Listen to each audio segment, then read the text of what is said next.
Nice. Right.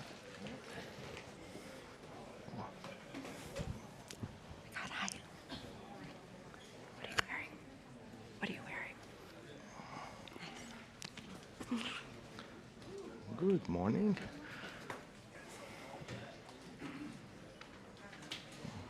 Yeah, that's a good picture, actually.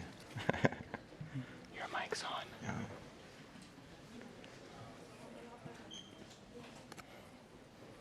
Well, welcome everyone. Good afternoon. Welcome to the 10th edition of the Horology Forum held in Hong Kong. Super, woo! See many familiar faces in the audience and a lot of faces that I typically only see in Geneva. So it's amazing to have you here in Hong Kong, in my home city. Yeah, let's get started. I'm Austen Chu. I'm the founder and CEO of Wristcheck. And I'm also known as Horoloop on Instagram, and I will be your moderator today. Today's topic is called, Whose Birkin Is It Anyway? And I would just like to apologize in advance for those who are expecting anything else, but we are not going to be talking about Birkins today. We are going to be talking about something much better. We are going to be talking about the Birkins of the watch world. And we will be talking about the trends that have transpired over the past few years. We will be talking about the challenges and opportunities that lie ahead.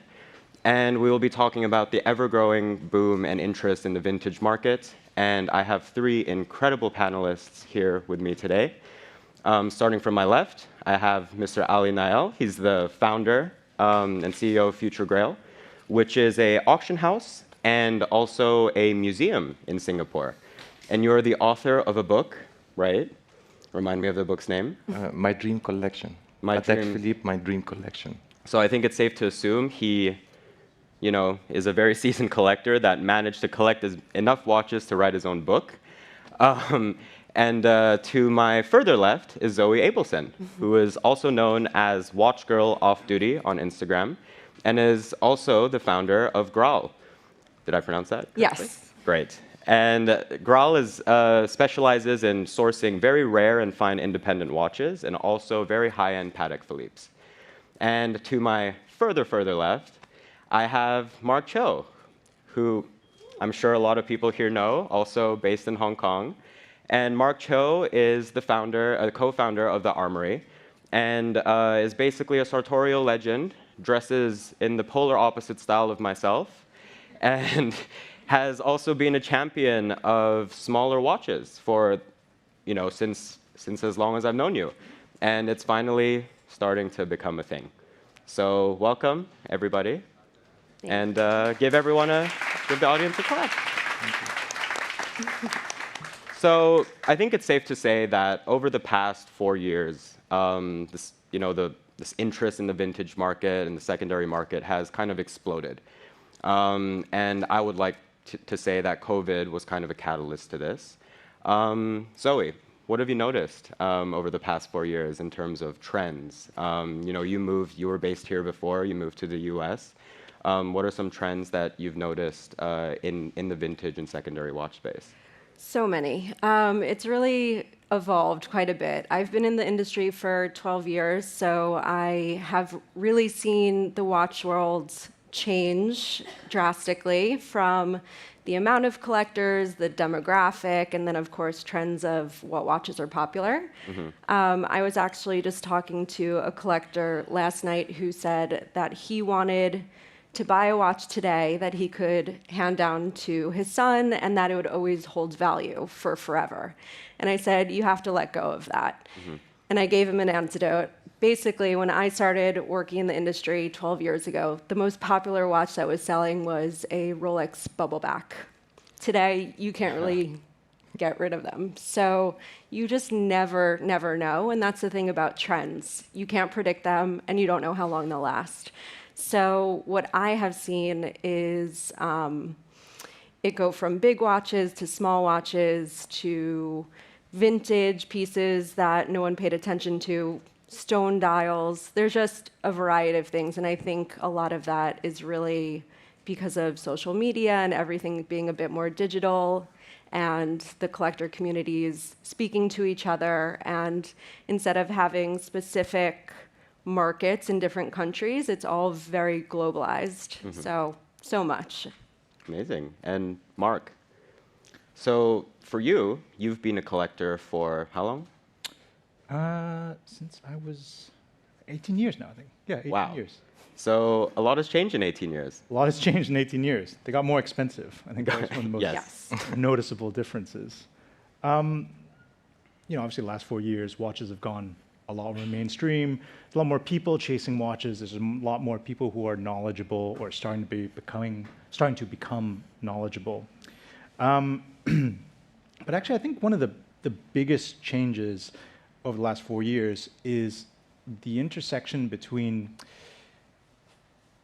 mainstream awareness, how that relates to how many people want a watch, and pricing, and how people treat expensive items, not just in a boutique, but also at an auction level, right? Like conspicuous consumption is much more accepted today than ever before. And in fact, Hong Kong is a really interesting example of that because, for instance, Sotheby's, I don't know if I should say this because it's a Christie's thing, but I'm gonna mention it anyway.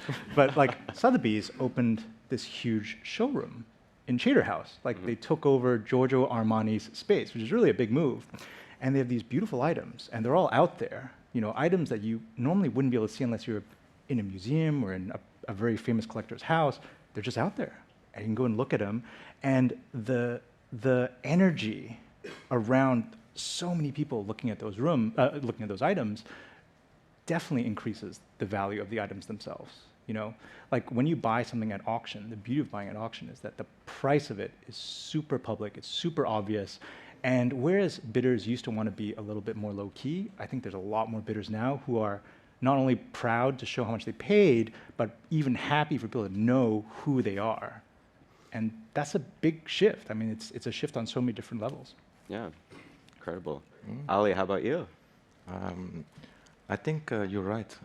Even the older collectors, older generations, they're more public now. They go to events. They have their own social media, account. I mean, maybe they look, at other people. They don't post their own watches. But we see a big shift that people want to share their love to watches. And pandemic, of course, was good for everyone in the watch industry because it exploded the interest. And I think the good thing is the market reconsolidated, So now most of the collectors that were buying things that they didn't really know what they're buying, now they know exactly what they're buying. So pandemic not only helped to pay attention to watches and bring values to a different level, and then maybe a correction happened. But actually, a lot of these collectors stayed in the game, and now they became even much more serious collectors. And I think this is what the pandemic, we have to be thankful for business purposes, but we should just put it behind us and forget about it. So I think it's a period I don't want to remember. It was good for business, but I don't want to personally remember, and we should keep it this way. I think it's good that the interest look at the room. Everywhere we go now, it's filled. You said, I see people only from Geneva coming here. I think also we have to thank all the, Christie's, Dubai Watch Week, and all the organizers of these events that are not commercially driven. They cost a lot of money, but I think they put people together and grow the interest. I think this is the best thing we got from the pandemic, that people came back together and now they reconnected through online, right? So we know a lot of people. Yes. You probably sold watches to a lot of people for years that you never met. Yes. And I think this is the beauty of technology now in our industry. Yeah, I think, even for myself, my career wouldn't have been possible without technology and social media, because I started from Horology, right? Without Horology, I wouldn't have been able to create Wristcheck. And so I do think that we are living in a completely different world right now. And I do think this newfound interest in watches, as you mentioned, as all of you mentioned, stemmed from, partially creation of technology, more people getting access and actually having the information available to them. Because I remember from 10, 15 years ago, especially growing up in Shanghai, it was very difficult to just find information on rare, collectible, basically the Birkins of the watch world. You didn't even know what they were. But now there are so many Instagram accounts, there are websites, there are blogs, there are watch clubs, there's all of these entities that are driven by passion that essentially are is pushing, and also, the authorized dealers that organize events like this, is basically pushing the industry forward in an amazing way. And so let's shift to, I guess we can shift to the actual title, whose Birkin is it anyway? So we can talk about maybe provenance and the importance of provenance. And maybe, I think especially in this region in Greater China, at least 5 years ago, 6 years ago, it was quite taboo for the average person to buy a watch on the secondary market or a vintage watch because they think that it's old, someone has touched it, but that stigma has kind of completely gone away. And why do you think that is? And following that, we'll talk about provenance and the importance of that. But let's first talk about, why do you think that stigma went away? I think there's enough influencers in the market today to show their passion. So like I said, most of the collectors now, they're not shy. Even if they're very, very large collectors with hundreds of watches, they're not very shy to share their passion, write about it. And I think this is inspiring a lot of kids of the collectors. I think a lot of people are, of course, buying retail, but their kids are also interested in different, spectrum or different categories because they have access, like you said, to information. Also, they have access to the people. You can message anyone, any superstar in the watch industry, and then I think you will get a very quick response. This is very, very unique in our industry. Very, very unique. The accessibility to information and to people, it's not in any industry. And I think also we meet a lot of people that are fascinating. We never ask each other, what do you do? What do you work? So these barriers doesn't exist, and that's why I think it's a very enjoyable industry. If you go back to provenance, so I think this one way that why the Asian culture a little bit shifted, but the fathers and the grandfathers, they still the same. I still meet the same. Say, someone touch it. No. Have scratch, impossible. But actually the kids are fine. But they forget that humans made the watch. Yeah, something like that. And then they come to sell their own old watches. So I don't understand that you're selling your own thing, so it's okay to sell, but you're not okay to buy an older watch. But provenance now become more like, is it coming from the original owners? Can you trace the quality of this piece? When it was the last time was in public. So I think now you can access all this information to see all the auction, records. Many websites have developed again because of technology and I think aspiration and dreams of younger generation, in different countries that wanted to build analytical platforms, access to information, what's the pricing. So it's becoming very, very, very transparent, and this is helping the industry to grow, the pie to grow a lot. I think we were, always in a very small circle. When we go, we see the same people. Now it's fascinating. We see completely different people, and this is very exciting for me. Amazing. And Zoe, you lived in Hong Kong, and so you experienced this firsthand, and you were here for quite a while. Yeah, it was interesting because coming from the US, buying pre-owned was a very common thing to do. Typically, you could get a better price. Now it's not so much the case. But when I moved here, I was working for Watchbox, and they opened in 2018. And that really was the first, in my opinion, place to have a white glove service for buying secondhand watches. So typically in Hong Kong, you had Kowloon and TST, and all of the transactions to buying something that was used was very transactional. Mm-hmm. And I think Watchbox did a really great job having a lounge and welcoming people and making people feel more comfortable buying and selling their pieces. I think not only was it taboo to potentially buy secondhand, but also to sell your watch because, you may not want people analyzing why you were selling something. Mm-hmm. So it took a little bit of time, but finally I saw a lot of shift go towards people preferring pre-owned here in Hong Kong and vintage pieces. And yeah, it was a very interesting experiencing the difference culturally between the US market and the Hong Kong market. But I think the Hong Kong market is now very similar. And I tend to think that the Hong Kong market is kind of where everything else trickles from. Trends within the Hong Kong market then kind of scatter to the US, Europe, and the Middle East. So Hong Kong is a big starting point, I think, for trends. And I think the point about provenance, I think there's also, along with the information, like Ali said, and people understanding more about watches, I also think there's an emotional aspect to it.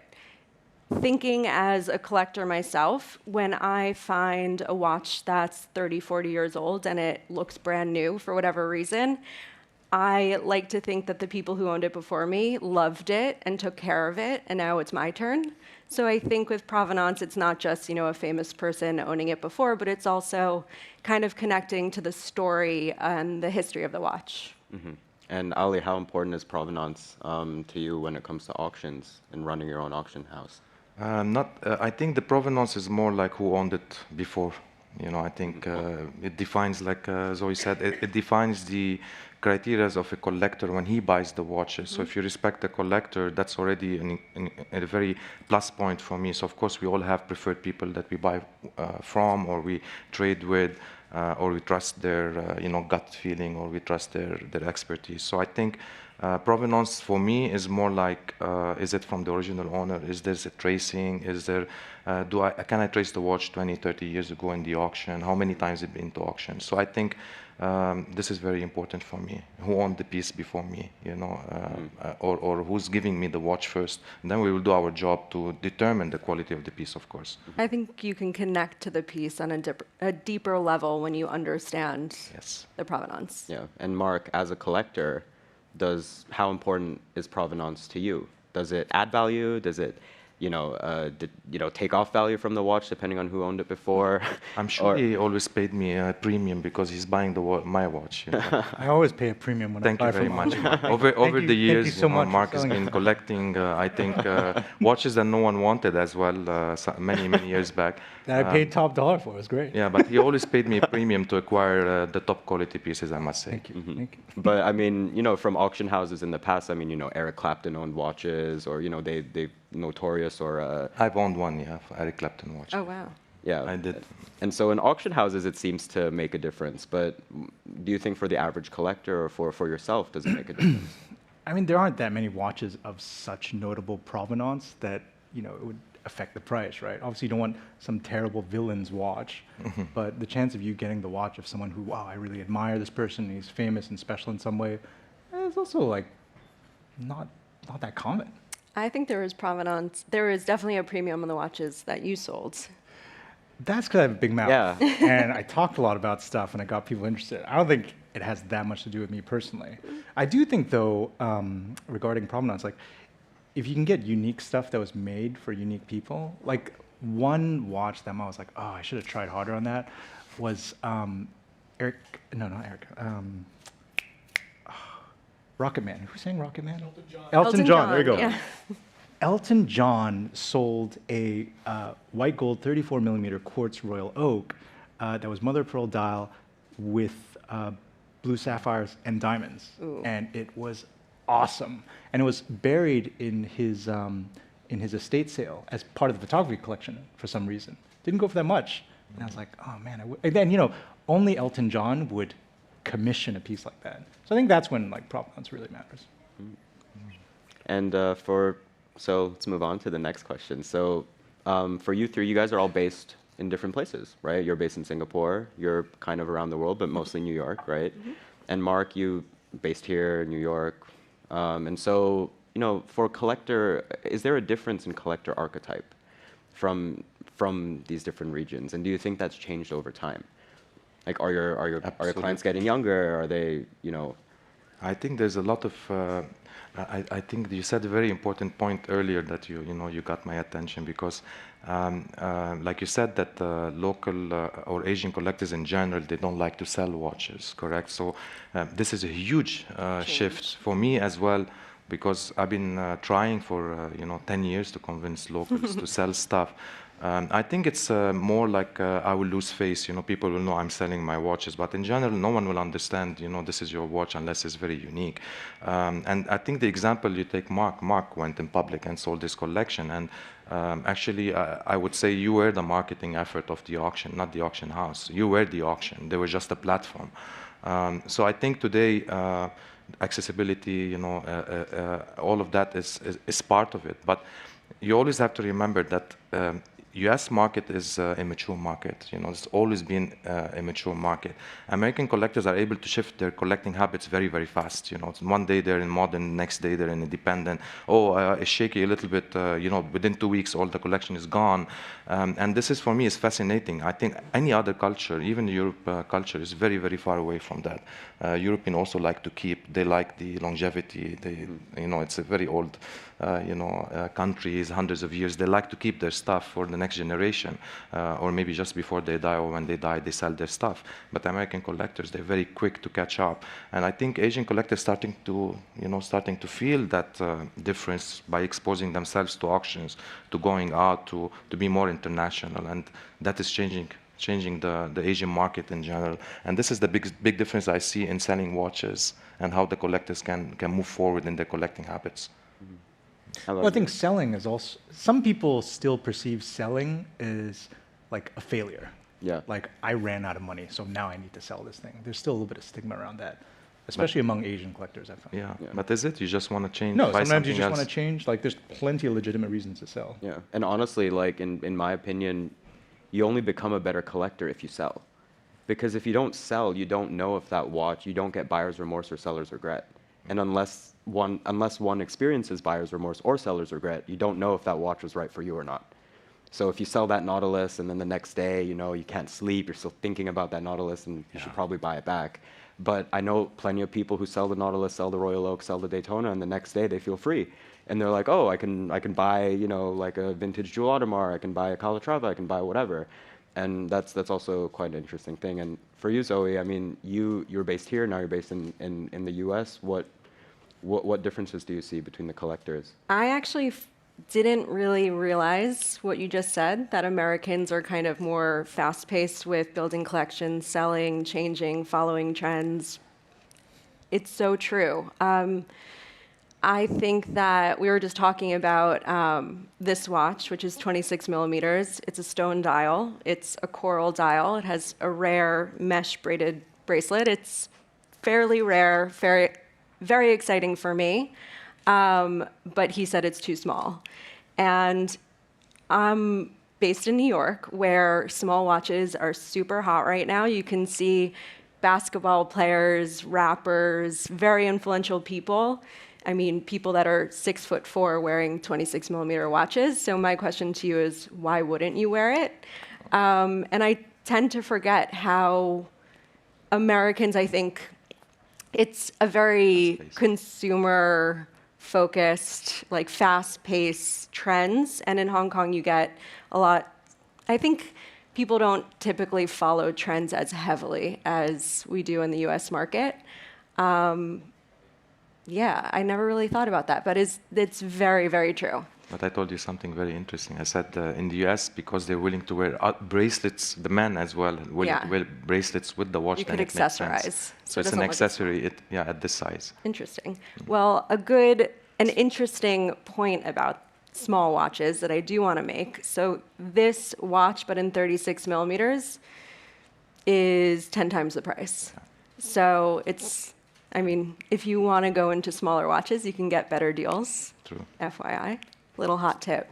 Yeah, and I also think America is kind of, it's also like a melting pot of cultures, right? And it's such a, you know, you literally have people from all around the world base their collectors that live there. And so I also think that's also what drives that fast-paced change in trends, right? You have, you know, like America's still the place where I think you can sell the most diverse range of watches in the fastest, it's the fastest place to sell them, basically. Whereas in Asia or like in Hong Kong, you can have a collection of 100 watches, maybe 70 of them would sell, but 30 of them might sit for a very long time, and those 30 might sit for a lot less in the US because there's just a lot more diversity and demand. And you asked me prior to the panel, like, what do I focus on? It's such a range. I can't even pinpoint what I focus on because I do mostly sell to American collectors, and it's a vast range. Nice. Mark, you can also talk about, you know, the Armoury, different demands. I don't know what I can add here. I mean, it's new to me, you know, this idea that Americans buy in, buy out faster. I'm actually kind of surprised because Hong Kong has a significant customer base, like more than most major cities. And because everyone's in Hong Kong, there's a certain degree of trust. You know, there's a lot of like face-to-face trading Yeah. that you don't really see. And it's because the city's safe. Generally, people have, I would say, like an above average level of trust and a below average level of like paranoia about something bad happening to them Yeah. when they're in Hong Kong. If they go elsewhere, of course, then it's a different story. That was something that I noticed when I lived here is everyone wanted to come in person. Even if they lived outside of Hong Kong, they would make a trip just to go look at a watch that they were interested in. And in the US, it is very common to just buy a watch online, sight unseen. So that was also very different culturally. Yeah. I mean, Hong Kong has had slower uptake of online shopping compared to the rest of the world, partly for scale reasons. You know, it's a major city, Still but it's today. just contained to the city, right? Yeah. And people don't mind going to the shop. Yeah. It's easy to get to the shop from work and then home again. True. Yeah. Yeah, Hong Kong's not really the most tech-forward city, I would say. I mean, You're changing that? yeah, they're changing that. But I mean, Asia in general is a considering, you know, the neighbor that they have, like in China, like, you know, I lived there for most of my life. I didn't even use cash for 10 years, right? It's like, so in China, I would say it's a lot more similar to America in terms of people are a lot more comfortable spending larger amounts of money online because they're used to that. And you have to use Alipay and WeChat Pay anyways. But let's switch it up. So let's talk about trends, and let's talk about a trend that you're completely here for, like a trend that you want to see continue to grow, or a trend that, like let's start with that.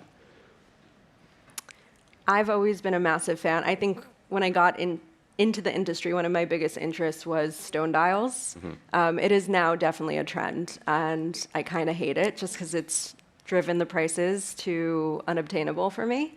But that's a trend, I think, not just in Rolex, but Piaget, vintage Vacheron. There's so many great vintage watches, especially ladies' watches that have beautiful stone dials that for a long time have been ignored, and they're now now we're seeing a lot more of that on the market.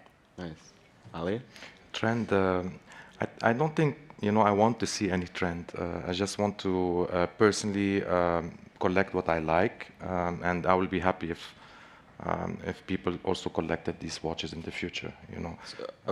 So what's a trend that currently exists that you hate? Oh, interesting. Small watch. I don't think there's a trend that I hate. I'm not a trend follower at all. You know, actually, you mentioned, you know, the Rolex. You know, when you started, also Rolex Daytonas. You know, all of that, right? I mean, I was in the era where everyone wanted a Paul Newman, right? Every catalog, every auction is all Paul Newman. So I'm of course extremely fortunate because people didn't want to buy, you know, vintage Patek at the time, or it wasn't the trend. So I think trend is poisonous in a way, you know, if it's not well controlled within you, you know. So I think we all have to follow the trend, buy something that is, you know, what makes us happy. So I buy for myself a wide range of watches from independents, moderns, and vintage, and pocket watches. But personally, I'm at the moment obsessed with pocket watches and historical objects because I really believe, you know, there's not enough, you know, literature or enough talk about it, and it's fascinating what I can find, really, really fascinating. I don't think for a very long time, because again, the American collectors, especially the younger collectors, now they're collecting pocket watches, and they can go extremely fast. I think in the past pocket watch trend, 20 years ago, it was mainly focused on the Chinese collectors, the older gentlemen that been collecting pocket watches for decades, and they came on the market and they started buying these things. So I would like to see more exposure on the pocket watches, but that comes with education. So we will need to do a lot of exhibitions and a lot of seminars, you know, to bring these kind of watches and show them, let people touch them and ask the questions and learn about the old watchmakers. So this is the trend I would like to see, is more educational side of it, and then commercial trends can set in. Nice. How about you, Mark? Again, champion of small watches for a very long time. Okay, so I'll talk about that part first. I have to caveat that. I love small watches, but really what I wanted people to realize was that there's a size of watch that fits you. And because there were no smaller watches, there were no watches that fit people who had smaller wrists. you know? So I'm not asking for like a blanket, all watches need to be small. No, like at the end of the day, you should have larger watches for larger people, smaller watches for smaller people. And still no one has picked up on that. No one has really honed in on like, this is the right size watch for this person. I mean, I'm in the clothing industry, and the idea of like, I only have one size jacket is sort of ridiculous, you know? And in the same way, I feel like having only one size watch is sort of ridiculous too. Love it. That Interesting. perspective, I never right? thought of that. That's very interesting. Right? And so, what do you expect in the future? I mean, you know, this year I think has obviously been very different to 2021. And what do you expect in the future, both for trends, the market, challenges? I think it's definitely something that I'm really believe in is diversification. It's like watches became such an important investment vehicle for most people. We all, I'm sure most of the collectors in the room, they overspend in watches because they follow their heart. I'm pretty sure everyone here, everyone sitting in this room definitely overspends. Well, definitely not his head, you know. So at the end of the day, I think what I want to see is, or what I already see is that people diversifying their collections. You know, they're buying modern independents, even pocket watch and vintage watch, and they're very proud. Every watch is for different, you know, reason, for different lifestyle, and I think it's bringing even more people together because, you know, an independent collectors also talking about vintage collectors talking about independent, and this creating a buzz that's different than the pandemic. You know, the pandemic was one way, one direction, everyone wanted the same thing, and I think now the reconsolidation of the market, now people want to have in their collection a diversity. So they started to follow their hearts, and I believe that this consolidation made truly amazing collectors that will be the future and the base of the collecting in the next 20 or 30 years. And the pandemic actually created these amazing, you know, individuals that have the financial power, but also the educational power. Yeah, I completely agree. Zoe? I think that stems off of people having watch fatigue and you seeing the same watches over and over and nothing being exciting anymore. So I do agree that it would be nice to continue. Now I think everyone was so sick of certain watches that everyone's looking for maybe something a little funky and special with interesting characteristics that are different from what other people have. And I'm all for that. Like I said, I've been in the industry for 12 years, and people used to, when I first got into it, what drew me to the industry so much is that everyone collected for their own personal reasons. Like there was a collector who only collected reversos because he had a special attachment to reversos. So I like to see when people are emotional about watches and they buy what they love. And yeah, I think it'll be nice that people are starting to go in that direction a lot more than it was during COVID. Nice. Mark, what do you foresee in the future with your crystal ball? You know what I'd like to see? I would like to see a trend for watch positivity. People are mad all the time. It's like part of the fatigue comes from the fact that everyone's screaming at each other on the internet all day long. Like, these are watches, Cubitus or not, right? No watch is a spawn of the devil, but no watch is like so wonderful it's going to cure cancer. So everyone just needs to like calm down a little bit, you know? Yeah, Life it's a easier watch for everybody. Yeah. Okay, what's your most memorable watch story? In an acquisition of a watch. Who wants to go first? I'm going to ask all of you. Whether it was for a client, for yourself. Actually, I don't have It could also be a horrible experience. I'm wearing it, so it's easy. Oh, perfect. Let's choose that because I'm wearing the watch. Actually, this Rolex 8171 Incredible. Padelloni. It is a fascinating story because I bought from the original owners in Germany, a couple in Germany, that I basically, how to say, like, you know, bought 25, 30 watches from them first, you know, and became very, very, very close, you know, friend of the family and the couple and their kids. And I brought my kids to their house. Their kids came to my house, and you know, so we became really close. You know, I was on a vacation in Corsica, you know, near Nice, and I got the call. The wife said, "Oh, Jürgen, his name actually said Jürgen is in the hospital. He has internal bleeding, but in the hospital bed, he said 8171 sell to Ali." You know, I said I'm on vacation in Corsica. I just had a baby, my first baby. I can't believe I have a baby. I thought I can get kids. I now have 3, and maybe, I don't know, I'm working on the 4th, I don't know.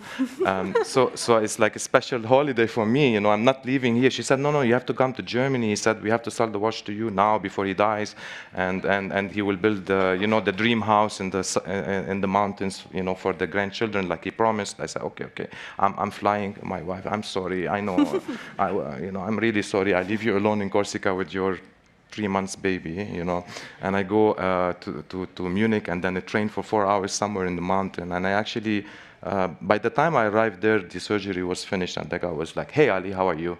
Oh, can I change my mind?" I said, "No, this is your watch, and this is the watch here, you know, and it's very personal to me." You know. Wow. Great story. Kind of at a loss for words. How about you, Zoe? And he's still alive, of course. I'm very, very close Oh, friends. great. Just saw him 3 months ago, you know. I was going to ask, but I didn't think if it was appropriate or not. No, he's still alive, and I'm still begging him for watches. He's really, really an amazing collector. He was a pilot, and his father was a collector. His father was a pilot, and he bought watches from all over the world and commissioned pieces for himself. And also, he's probably the biggest Lange & Söhne pocket watch collector in the world, actually. Wow. So he's a fascinating person. Amazing. How about you, Zoe? I personally can't beat that story. I have a lot of memorable sales and deals that are memorable for so many reasons, whether it's something super sentimental. But one that I remember, and it was actually in Hong Kong, is just like the sheer craziness of it. But I had a collector who wanted to purchase a Grand Seiko through Chrono 24. And just like you said, people in Hong Kong want to come in. So he came in, didn't expect anything. We ended up talking for a very long time, and he started to go into his collection, which was surprisingly very, very amazing. And he shared that he had an F.P. Journe Black Label tourbillon that he won at a high-stakes poker match with his best friends. Oh, wow. And so I always had that in my head. I was like, what would it take for you to sell that watch? And he said a jade dial F.P. Journe tourbillon. And it took a couple years, finally found one for him. And I know the guy. do you? I know the guy. Yeah, I know the guy. I know who you're talking about, yeah. Do you? Okay, well, he got that jade dial tourbillon, and that's his favorite watch. And I just loved that in order to make that happen, he traded a watch, a Journe tourbillon, nonetheless, to get that watch, that he wanted a poker match. It's just wild. Yeah, that's a crazy poker game. Yeah, like I want to be there. Yeah. And those jade dial Journes are awesome. Yes. Yes. How about you, Mark? I mean, my craziest story is this F.P. Journe unique piece story, but I think a lot of people have heard it already, so I'm just going to skip past that. Wait. You've definitely I know. I know. I this bet story. 2/3 of this room have seen this story somehow butchered in some way. Yes. But I was actually going to say, after I did my auction, which is already old news anyways, I did get to meet a lot of really fun people. And something that a lot of people didn't realize was, so there was a Nautilus as part of that auction. It was a 3800 steel Nautilus with a special dial. I wanted it. It was cool. Yeah. I kind of want it back, actually. And when I sold it, I had bought it from a dealer named John Nagayama now about 13 years ago. And on the paperwork, there's the name of a gentleman named Mark Chan. And I was like, oh, cool. Okay, has a real owner and whatnot. And Mark Chan was the one who did the dial swap, because it was a steel Nautilus with a special dial. There was meant to be another Patek, but Patek was okay to swap the dial for him. And it came to John Nael, and it came to me. And then when I did the auction, this guy emailed the Armoury and was like, oh, I'd like to ask some questions about the Nautilus and meet Mark Cho, if that's possible. And the team was like, yeah, of course. So he came up, and it turned out it was Mark Chan. So that watch, which used to belong to Mark Chan, and then went to John Nagayama and went to my hands, he actually came in person. Wow. And we became really cool. super close friends. We hang out all the time. And actually, that watch, I was not in the room, also got sold to a Mark Chan. So this watch went from Mark Chan to Mark Cho to another Mark Chan. Wow. I feel like that's only possible in Asia. But also going back to provenance, so I was at a bar in Tokyo last week. And if you guys want a great bar in Ginza, there's one called Bar Dice.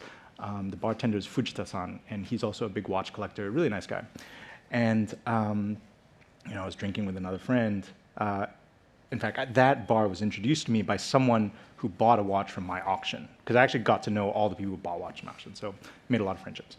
So there was a guy next to me, and it turned out he was a watch dealer. His name was Mishima-san. And Mishima-san and I were chatting, we were talking about watches we'd loved, and blah, blah, blah. And he's like, do you know the Asoka Tsunami? I was like, yeah, I love the Tsunami. Tsunami's really good. I used to own one. And he's like, oh, yeah, I used to own one too. I was like, oh, which one did you own? He said, number 7. And I was like, I owned number 7. Wow. Yeah. So that Tsunami had changed hands at least 4 times since it was made into Mishima-san's hands to the guys I bought it from. I bought it from Justin Gruenberg, and then Justin sold it to me, and then I sold it. So now this number 7 is like Wow. out there somewhere in the world, and maybe it'll come back. You never know. That's Wow. cool. Yeah. Amazing. So I think we only have time for one last question before we open up to the audience for questions. And so what's one piece of, start with Mark, what's one piece of advice that you would give to an aspiring collector looking to, delve into the vintage world or looking into getting into rare collectible watches with all of your experience? Oh, man. That's hard. That's hard. I wrote a whole post on this. You can give, yeah, but it doesn't have to be one piece of advice. You can give multiple pieces of advice. If you're a new collector, just getting into things, I think you should learn to just be a little loose with your money, honestly. Like, just buy something. At the end of the day, like, you got to start somewhere. Obviously, you should do some research. You should understand what you're buying. But you got to start somewhere, So don't sit on the fence too long. Zoe? I think most dealers will probably say buy what you love, not what other people love. I would definitely advise that, but also your first watch is probably not going to be your last. So I think figure out what you like, go through a journey and explore a little bit. I think that's all I could really say, is that you just got to explore and figure out what you like. You're not going to just know exactly what you like by the first watch that you buy. Mm-hmm. And building upon that, what's one piece of advice that you would give for someone that is looking to make, selling watches their career? Don't. There's a lot of us. I think we're good. There's plenty dealers. How about you? Good answer. I think my biggest lesson I've learned from collecting is that you must buy what you want. So don't cut corners to buy. Actually, the first lesson I learned was in Monaco, That's 15 years ago. Mm-hmm. And that was actually my biggest lesson. I went with a very old man. His name is Jacques Van Brakel. And we honestly were already drinking too much for breakfast. The guy is obsessed with champagne, but it's such a nice champagne. I had no choice in Café de Paris. So 12 o'clock, I said, I want to buy an IWC. He said, come, the owner of the shop is my friend. And this is, I think, the most valuable lesson. I went and I wanted to buy the chronograph. It's 15,000, 12,000 euro. He said, no, you have to buy the what you want. Your eyes are there. You're only looking at the perpetual. Why you want to buy this? I said, but it's 28,000 euro. He said, but if you buy this, after 3 months, you're going to come and buy this. I said, absolutely. He said, okay, give me one. So another bottle of champagne as well. And I bought another watch, and then it was a pleasant day. But it was a big lesson. I decided from that moment that I don't want to cut corners. If I want something, I will not buy one while waiting for the one I want. Just wait until I buy what I want. I think this is the first big lesson that I personally relate to. And the second, please go everywhere, like Waco does, or, go everywhere and see the watches, because it's impossible to like a watch on the pictures. And I guarantee you're going to buy something different most of the times.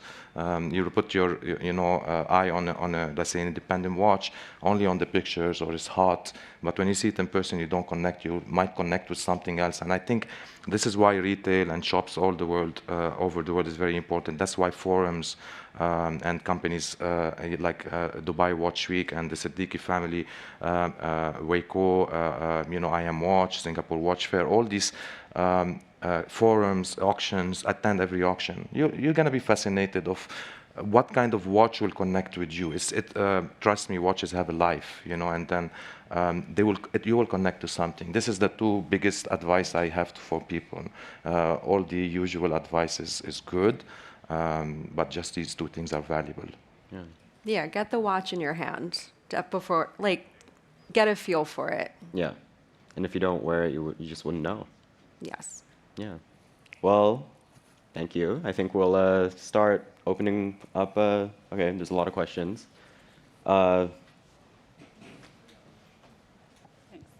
So my question is for everyone on the panel.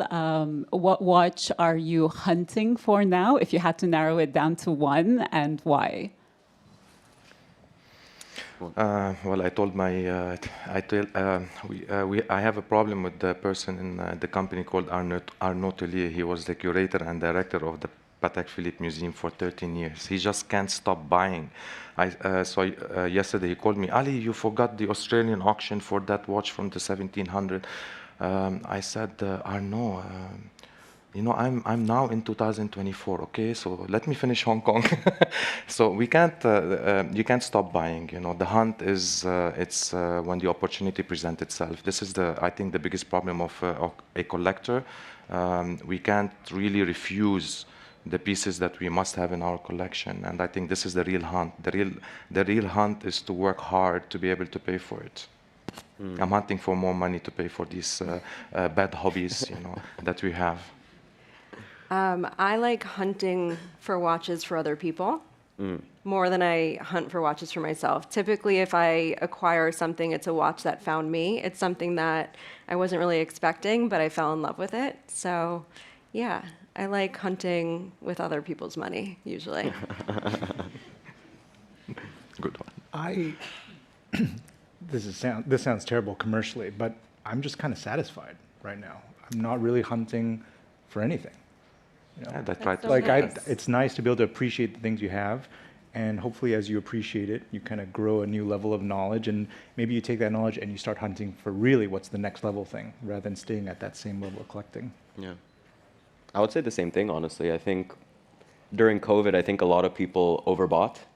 And I think especially because they were, stuck in their own city, they bought, instead of buying maybe 3 watches a year or 2 watches a year, they bought like maybe 7 or like 6. And so I think like there is kind of a little bit of consolidation in the market where some collectors are, selling what might not have been the right watch for them that they bought at the time. And so for myself, like just like Mark, I think I'm pretty satisfied right now with what I have. But again, it's really I find more joy again, like sourcing watches for our clients. Like I think like when they're looking for something super rare, something super hard to find, like that's kind of, I take that as a challenge, and I think that to me is more exciting, especially if it if it goes to a good friend, a good client, or celebrity client, like that to me is like what's really really fun, and educating clients as well. Like for example, a watch that I've recently been not focusing on, but spending some time on is vintage AP Grand Sonneries,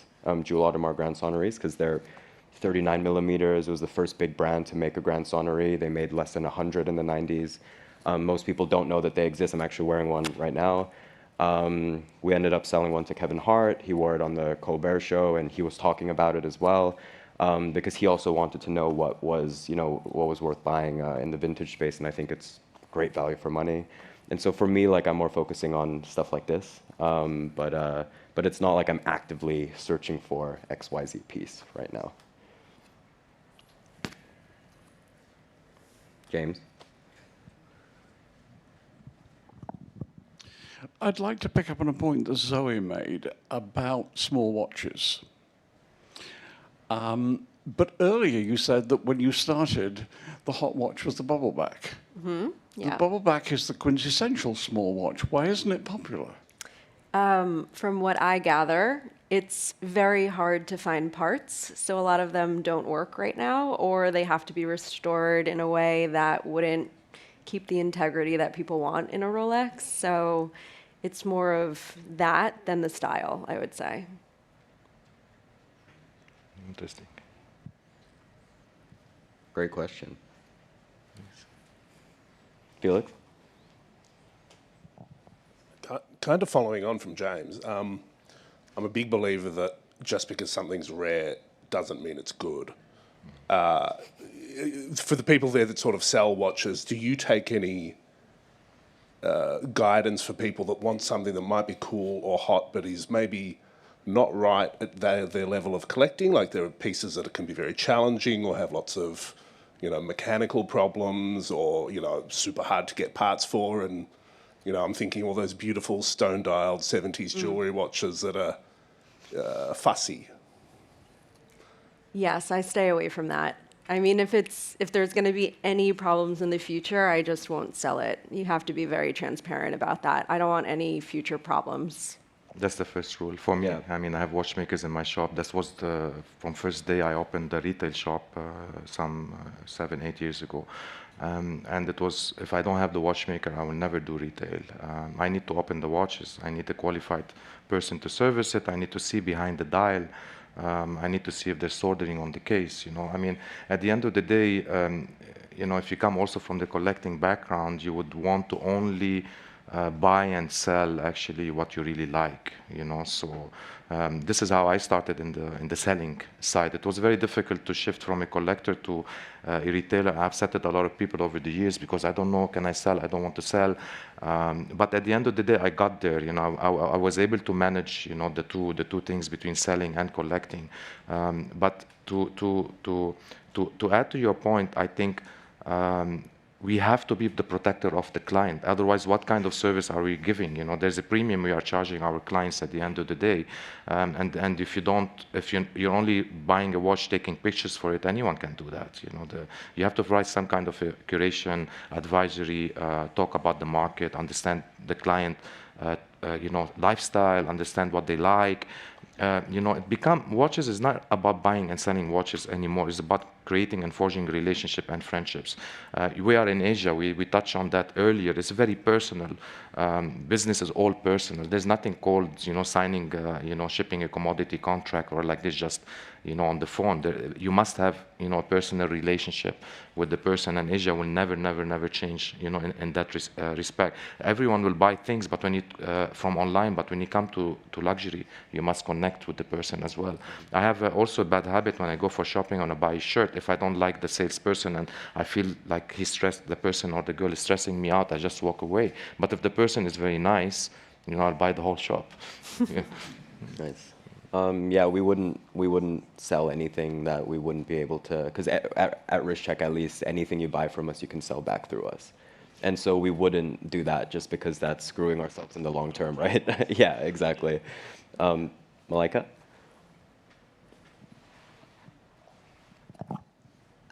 Thanks, guys. And I just wanted to point out that I agree with Mark about about watch sizing, which I find to be a pretty tired discourse in 2024. I have a question for you, Ali. Correct me if I'm wrong, but I'm pretty sure I heard you say that small watches are basically accessories and deeming them like akin to bracelets. No, no, hang on a sec. Sorry. I just want to ask you what the difference is between, to you personally, a small watch and a large watch, because ultimately, aren't they both accessories? Very good question. They're both a luxury. Yeah, maybe they're both an accessory. But don't misunderstand. Actually, I was one of the first guys to promote small watches, and people laughed at me 10 years ago. So I was buying watches 26, 28 mm, reference 438, 442. He knows these references very well. Reference 10, so many references from Patek that I loved, also shaped watches. So whatever happening now in the market is nothing that I was not actually a promoter of for 10 years. Not only buying them, collecting them in large numbers as well. But I don't do these things to set a trend. I do these things because I believe in what I'm doing. I love these watches personally. I want to wear them. I want to enjoy them. But I'm specifically referring to this Rolex. That I cannot wear this Rolex. It's full gold. It's a very female watch to me. So this watch specifically. But if it's a classic watch and it's a bit manly watch, I will be wearing it. So I think if I'm a rapper, and I have few gold chains on me, I mean, this is an amazing watch. So it's also lifestyle, I guess. It's personal. It's very, very, very personal. I love small watches. I think small watches give a lot of confidence as well. Did you ever hear about the John Mayer points system? What's that? A friend of mine, David Marks, who's a sociologist, he was telling me about yeah. this, and he was saying that everyone has points, right? And how you dress yourself, what you can get away with, is related to the points you have, right? So if Ali was to wear that watch, right, and Ali, being a person of his stature, only has 11 points, that might take 10 points. But if you're John Mayer and you're big time and everyone recognizes how big time you are, then you have 100 points. So John Mayer can get away with it much more easily than Ali can. And that's kind of how now I look at a lot of these sort of really like on the borderline things. Like sometimes you're just not cool enough. You literally just don't have enough points to pull that off. It's so true. I've never been so cool, to be honest. I like classics. That's why you only have 11 points. I always been a serious, person, love what I do and just completely dedicated to it. So you're right, it's all about lifestyle, But lifestyle do change, I've changed a lot, from, my taste all the time. I think our lifestyle change. I think when we get married, we get kids, I don't know, we change industry. So many things change our taste. I'm sure people don't like the same watches they liked 20 years ago. That's a guarantee. And they don't wear the same clothes they wore 20 years ago. So it's all about also taste and change of taste.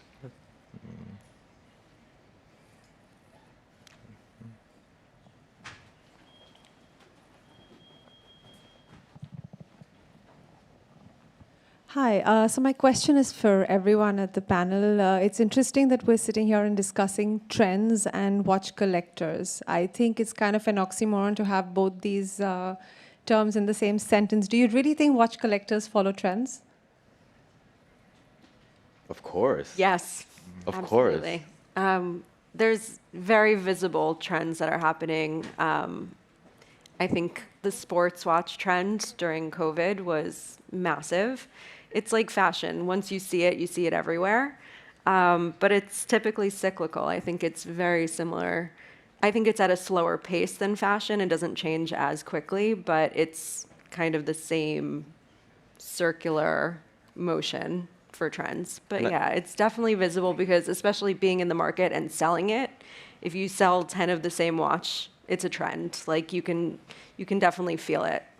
Yeah, and I would say with trends as well, it's like, for example, like the sports watch trend during COVID the past few years. That trends are really important because I do think that that's kind of like the gateway drug for someone to get into the industry. And a lot of people got into the industry because they were attracted to, sports watches, whether it was the Daytona, the Royal Oak, Nautilus, Aquanaut, GMT, Master, and you can name it overseas, etc. And a lot of them now, I think, are branching out into other things. But I don't know if, especially for us at least, a lot of our collectors are super young. They're buying like their first few watches from us. And so I do think trends are super important because they do shape kind of the narrative for someone who is at the top of the funnel that doesn't know that much about watches, that's trying to enter the space of watches. And trends do dictate what they buy. Essentially, it doesn't really affect people sitting in this room, I don't think, because everyone in this room is very passionate about watches. We have our own collecting philosophies. We know what we like. And there's a big diversity of watches on everyone's wrists sitting in this room today, but that's because we're into it. But I think a lot of people forget that 95%, in my opinion, or even more, of consumers of the 3 million watches that get exported out of Switzerland every year are not going to people like us. They're going to people that are buying the watch because they buy into the brand history, they buy into the aura of the brand, they buy into the model, they buy into social proof, their favorite celebrities are wearing. It's like, that's still the majority of buyers, at least in my opinion. And a lot of our buyers are like that too. A lot of our buyers are very young. We have to educate them as well because their first watch is an Apple Watch. We have to tell them that, hey, this Tudor, you don't need to charge it every day because that was the first watch that they had. And that's, so it's more for a top of funnel. So I do think trends are very important for that. And market pricing. Yeah, exactly. I think no one wants to live in a boring world. trend is fashion. At the end of the day, if we wake up every day and wear the same thing, I mean, we want something exciting, and we need the change. We need to change all the time. We need something to excite us. And I think for men and female is always, we need that. We need the validation. We need to change our style. We need a different watch, to validate us, to make us feel good about ourselves and drive us to wake up in the morning and do our job. I think, trend is luxury. If without trend, there is no commercial viability to any luxury business, and that will always be there. I think the only problem that we face in the COVID, that the trend dictated the whole market, and I think this is why we touch on this subject a lot, is because trend has dictated the business completely, and that I think is now gone. Trends now will become just the normal trends that we were used to it. This is okay. Now it's smaller watches, shaped watches, which we already knew, years ago. Some people, by the way, believe in that 30 years ago. So you can imagine they became much older now, and still have the watches. But now their vision, 20 years ago and 30 years ago is happening. So again, fashion is a cycle, trend is a cycle. We should not be too influenced by it, but we should participate in it because it makes us happy. We should just be participating in it, but not be influenced by it. Cool. I think I actually,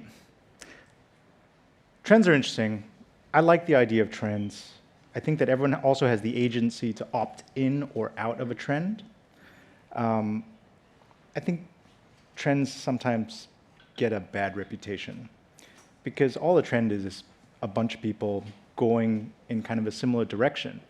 And although that general direction, let's say shaped watches right now, like it's all unified as a general direction of shaped watches, but then there's so many little variations and facets of that trend, right? Like we have modern shaped watches, designs that we've never seen before. I think that's actually pretty exciting. We have greater appreciation of shaped watches in general, and having the trend exist allows businesses, creators, designers to make something new. So I don't think a trend is a bad thing. I think it's up to you whether you want to opt in or out of it. well. I think very hard, the gentleman with the glass. Just can you give him one last question? No. Sure. Yeah. I'm being told no. Okay. So I wish I could. One last question. Can Make you it hear quick, me? please. I was just wondering if you folks get any feedback from, say, the auction houses or the big maisons. feedback? Do they send spies after you, or? Wow. Not really. I think at least some of the auction houses actually, or the people in the auction houses, work together. It's not always a competition. Yeah. The market. Actually, I'm a big promoter of everybody working together, and I hate that there is always, this thing. No, actually, look, I'm also a guest of Christie's.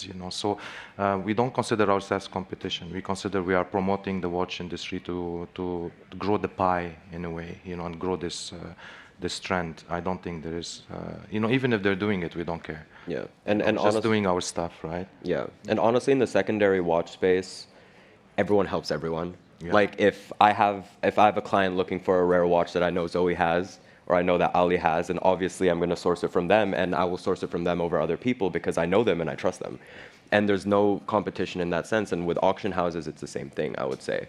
It's a win-win relationship, I think, as long as they're good players in the space. But also think about your relationship with AP and the influence and the relationship that you have with them. I mean, you are a secondary market dealer. You do sell APs, but you also work with the brand, and I'm sure they get a lot of great information out of you. So Yeah, I would hope so.